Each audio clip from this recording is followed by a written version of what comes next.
Good morning friends सकार गुरुत्वपूर्ण खबर आपण मानक स्वागत मुझे तो फ्रेंड्स प्रत्येक दिन भली बहुत गुड़ी पछा पछा खबर सहित जहाँकि पीएम किसान कालिया योजना ठू आरंभ कर राशन कार्ड ई श्रम कार्ड बड़ बड़ घोषणा यह खबर भितर रही तेणु आपण मैंने 2 मिनिट अधिक समय दे ए वीडियो को निश्चित शेष पर्यंत देखंतु कारण आज वीडियो देखापी आपन को कौन न्यूज पेपर किंबा खबर कागज देखा पड़ोनी से चलतु भाई मैंने बेसी डेरी नक भिड नजर पकईवा तेज नजर पकईवा पूर्व जदि आम चैनल प्रथम आसी भिड देखुं तेज आम चैनल को सब्सक्राइब कर पाखे घंटी चिन्ह को दबाई ऑल नोटिफिकेशन को दबाई दिंतु कारण आम जिते बेले भी भिड छाड़ू आपण पाखे पहुँचब सर्वप्रथम नंबर 1 दशम परीक्षा फल को नहीं आसला बड़ खबर सर्टिफिकेट आउ बेसी दिन करने को पड़ो ना अपेक्षा बोर्ड पक्षर एने सामाजिक सम्मिलन जरिया सूचना देते सभापति श्रीकांत तराई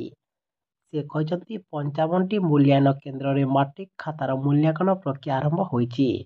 समस्त मूल्यांकन केन्द्र 24 घंटा सीसीटीवी नजर रही जहाँकि मूल्यांकन केन्द्र कार्य को 10 सुपरभाइजिंग टीम अनुध्यान करुछंती। 15 दिन भितर मैट्रिक खाता मूल्यांकन शेष हेबानी आशा रही बोर्ड पक्षर कहुछि। परवर्ती खबर होली पूर्व एलआईसी कर्मचारी खुशी खबर बढ़िला दरमा एलआईसी 1.10 लाख कर्मचारी होली पूर्व खुशी खबर आसी दरमा 17% वृद्धि हेबाकु जाउछि। ब्या कर्मचारी दरमा वृद्धि ने घोषणा हेबा पर एलआईसी पक्षर एभली घोषणा करा जायछि। वर्धित दरमा पिछला भाव 1 अगस्त 2022 लागू हेब। परवर्ती खबर परिवेश अनुकूल निर्वाचन उपर निर्वाचन कमिशन का गुरुत्व 2024 लोकसभा निर्वाचन पर निर्वाचन कमिशनर राजीव कुमार गतकाली तारीख घोषणा करछंती। एही क्रम में निर्वाचन प्रचार समय किभली परिवेश अनुकूल सामग्री व्यवहार करा ता उपरे गुरुत्व देवाकू से समस्त राजनीतिक दल को अवगत करछंती। निर्वाचन कमिशन रे कहछंती कि प्रचार सभा समिति एवं बैठक रे एकक व्यवहृत प्लास्टिक एवं अण बायोडिग्रेडेबल सामग्री ठार दूरे रहंतु बोली से सूचना प्रदान करछंती। परवर्ती खबर निर्वाचन पूर्व बड़ घोषणा एही स्थान में 15 टंका कमिला पेट्रोल एवं डीजेल दर निर्वाचन पूर्व बड़ घोषणा कमिला पेट्रोल एवं डीजेल दर यूनियन टेरिटोरी रे केंद्र सरकार पेट्रोल एवं डीजेल मूल्य गोटे थर ह्रास करछंती। केंद्र शासित अंचल लक्षाद्वीप पेट्रोल एवं डीजेल दाम 15 टंका पर्यंत सस्ता करा केंद्र पेट्रोलियम मंत्री हरदीप सिंह पुरी सूचना देछंती। परवर्ती खबर परिवार पिछा 300 यूनिट मागणा बिजुली 1 कोटी परिवार कोलेनी रेजिस्ट्रेशन। प्रधानमंत्री मोदी पुणी गुरुत्वपूर्ण कथा कहते देश में मागणा बिजुली नहीं बड़ घोषणा करने पर एवं पुणी महत्वपूर्ण बयान देते प्रधानमंत्री। प्रधानमंत्री सूर्य घर योजना को निर्देशवासी देथिबा प्रतिक्रिया उपरे खुशी व्यक्त करछंती पीएम मोदी एवं से कहछंती जे 1 कोटी परिवार कोलोनी रेजिस्ट्रेशन बोली एवं मोदी सरकार कहछंती। परवर्ती खबर बढ़िला समिति सभ्य एवं उपाध्यक्ष दरमा राज्य सरकार पक्ष एक बड़ घोषणा करा बढ़िला पंचायत समिति सभ्य एवं उपाध्यक्ष दरमा 7,500 टंका 9,500 टंका को दरमा वृद्धि कले ओडिशा सरकार आसंता अप्रैल 1 तारिख ठारू लागू हेब एही वर्धित दरमा।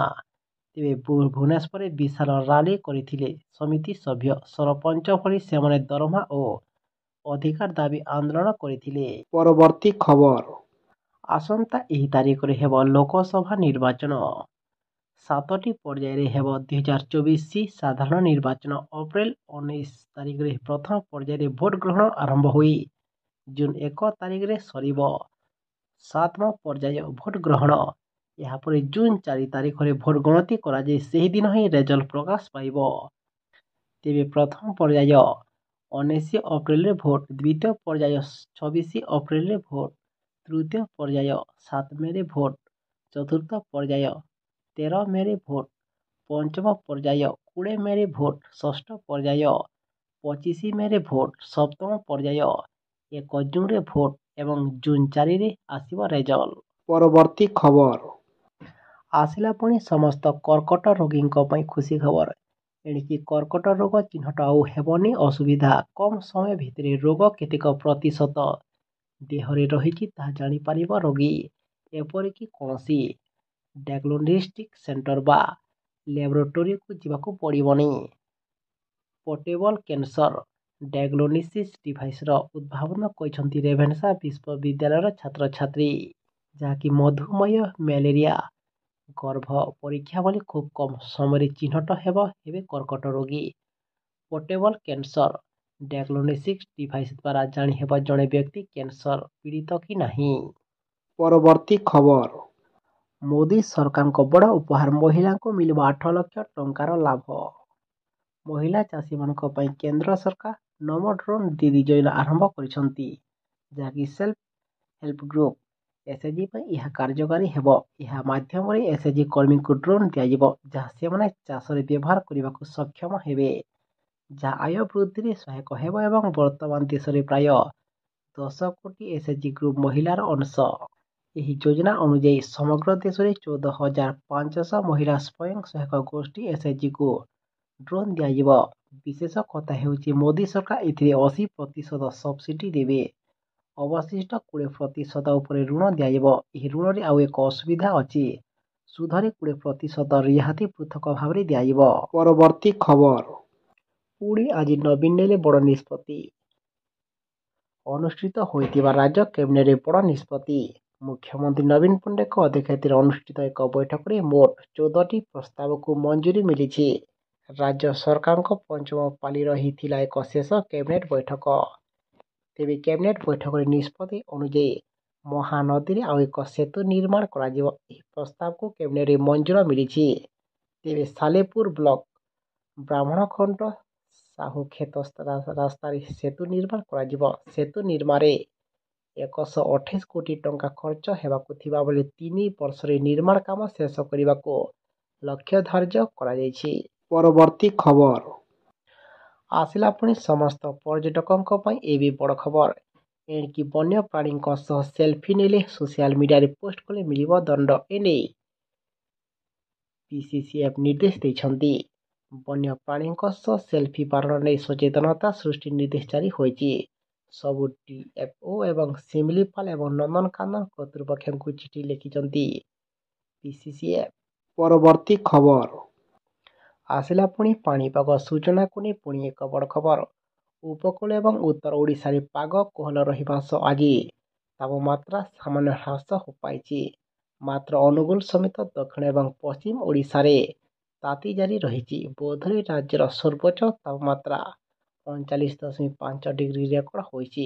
ଏତଦ୍ ବ୍ୟତୀତ ଝାରସୁଗୁଡ଼ାରେ 38.7, ଟିଟିଲାଗଡ଼ରେ 38.5, ମାଲକାନଗିରିରେ 38 ଏବଂ ସୋନପୁରରେ 37.9, ସମ୍ବଲପୁର ଏବଂ ଭବାନୀପାଟଣାରେ 37.8 ଡିଗ୍ରୀ ରେକର୍ଡ କରାଯାଇଛି। ତେବେ ପାଣିପାଗ କେନ୍ଦ୍ର ଆକଳନକୁ ଦୃଷ୍ଟିରେ ରଖି ଆସନ୍ତା 20 ତାରିଖ ପର୍ଯ୍ୟନ୍ତ ଓଡ଼ିଶାର ବିଭିନ୍ନ ଜିଲ୍ଲା ପାଇଁ ଏସ୍ଆର୍ସିଙ୍କ ପକ୍ଷରୁ ୟେଲୋ ୱାର୍ଣ୍ଣିଂ ଜାରି ହୋଇଛି। ତେବେ ଆଜି ସକାଳ ଉପକୂଳ ଏବଂ ଉତ୍ତର ଓଡ଼ିଶାରେ କାଳବୈଶାଖୀ ସହ ବଜ୍ରପାତ ହୋଇପାରେ। ତେବେ ପରବର୍ତ୍ତୀ 48 ଘଣ୍ଟା ମଧ୍ୟରେ ମୟୂରଭଞ୍ଜ, କେନ୍ଦୁଝର, ଅନୁଗୁଳ, ଢେଙ୍କାନାଳ, ବୌଦ୍ଧ, କଳାହାଣ୍ଡି, କନ୍ଧମାଳ, ନୟାଗଡ଼, କଟକ, ଯାଜପୁର, ଝାରସୁଗୁଡ଼ା, ସୁନ୍ଦରଗଡ଼, ବାଲେଶ୍ୱର, ଭଦ୍ରକ, ସମ୍ବଲପୁର, ଦେବଗଡ଼ ଜିଲ୍ଲାର ଗୋଟିଏ କିମ୍ବା ଦୁଇଟି ସ୍ଥାନରେ କାଳବୈଶାଖୀ ହେବାକୁ ଥିବା ନେଇ ଜିଲ୍ଲାପାଳମାନଙ୍କୁ ସତର୍କ କରାଇଛନ୍ତି। ପରବର୍ତ୍ତୀ ଖବର। ରାଜ୍ୟ ଏବଂ ଜିଲ୍ଲା କ୍ରୀଡ଼ା ସଂଘଙ୍କ ବାର୍ଷିକ ଅନୁଦାନ ରାଶି 12 ଲକ୍ଷ ଟଙ୍କା ପର୍ଯ୍ୟନ୍ତ ବୃଦ୍ଧି। ରାଜ୍ୟ କ୍ରୀଡ଼ା ସଂଘ ଏବଂ ଜିଲ୍ଲା କ୍ରୀଡ଼ା ସଂଘମାନଙ୍କ ଅନୁଦାନ ରାଶିକୁ କ୍ରୀଡ଼ା ଏବଂ ଯୁବ ସେବା ବିଭାଗ ପକ୍ଷରୁ ବୃଦ୍ଧି କରାଯାଇଛି। ଏହା 2023-24 ବର୍ଷ ଠାରୁ ଲାଗୁ ହେବ। ବିଭାଗ ପକ୍ଷରୁ ପ୍ରକାଶ ପାଇଥିବା ବିଜ୍ଞପ୍ତି ଅନୁସାରେ କ ବର୍ଗ ତଥା ଆଥଲେଟିକ୍ସ, ହକି ଏବଂ ଭାରୋତ୍ତୋଳନ, ତୀରନ୍ଦାଜ, ଫୁଟବଲ, କ୍ରିକେଟ ଏବଂ ବ୍ୟାଡମିଣ୍ଟନ ଆଦି ରାଜ୍ୟ କ୍ରୀଡ଼ା ସଂଘ ଲାଗି ବାର୍ଷିକ ଅନୁଦାନ ରାଶି 6 ଲକ୍ଷ ଟଙ୍କାରୁ 12 ଲକ୍ଷ ଟଙ୍କା ପର୍ଯ୍ୟନ୍ତ ବୃଦ୍ଧି କରିଛନ୍ତି ମାନ୍ୟବର ମୁଖ୍ୟମନ୍ତ୍ରୀ ନବୀନ ପଟ୍ଟନାୟକ। ପରବର୍ତ୍ତୀ ଖବର। ସମସ୍ତ ପିଏମ୍ କିଷାନ ଯୋଜନାର ସମସ୍ତ ଲାଭାର୍ଥୀଙ୍କ ପାଇଁ ଆସିଲା ଏବେ ଖୁସି ଖବର। ପିଏମ୍ କିଷାନ ଯୋଜନାରେ ଅନ୍ତର୍ଭୁକ୍ତ ପ୍ରାୟ 2 କୋଟି କୃଷକଙ୍କ ପାଇଁ କେନ୍ଦ୍ର ସରକାର ଏକ ନୂଆ ଯୋଜନା ଆଣିବାକୁ ଯାଉଛନ୍ତି।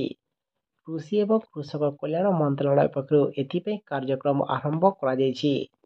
ଏହାଦ୍ୱାରା କୃଷକମାନଙ୍କୁ ଆର୍ଥିକ ଫାଇଦା ମିଳିପାରିବ। ଏହା ସହିତ ଆବଶ୍ୟକ ହେଲେ କୃଷକଙ୍କୁ ସାହୁକାରଙ୍କ ପାଖରୁ ଋଣ ନେବାକୁ ମଧ୍ୟ ଆବଶ୍ୟକ ପଡ଼ିବ ନାହିଁ।